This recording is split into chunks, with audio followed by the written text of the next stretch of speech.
ఏంటి? అంటే నా బర్త్డే కదా, అయితే సో కొత్తగా బర్త్డే రెజల్యూషన్స్ రాస్తున్నా.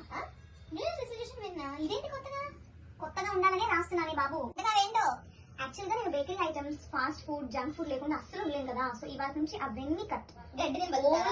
చెప్పేది విను. Only green leafy vegetables, half boiled vegetables and carbs, proteins ఉన్న ఫుడ్ మాత్రమే తీసుకుంటాను. బయట ఫుడ్ అస్సలు తీసుకోను. టీ తాగను, కాఫీ తాగను. ఏమి నువ్వు రాసుకో. నిన్ను కదిలించా చూడు, నన్ను నీకన్నా సన్నగా అయిపోతాను. కుళ్ళు కదా, కుళ్ళు. నీ ఇష్టం వచ్చినట్టు చేసుకో. యాక్చువల్లీ నువ్వు ఇవన్నీ కట్ అన్నావు కదా, సో నీ పీస్ కూడా నేనే తినేస్తున్నాను అనమాట. అంటే తర్వాత నుంచి చేస్తాను, నా పీస్ నాకు ప్లీజ్. మరి దీనికి ఇప్పుడు దాకా ఎందుకు అంత ఓవర్ యాక్షన్ చేసావు? అంత బిల్డప్ అవసరమా మరి? సరే ఫస్ట్ అయితే నా పీస్ నాకు ఇవ్వు.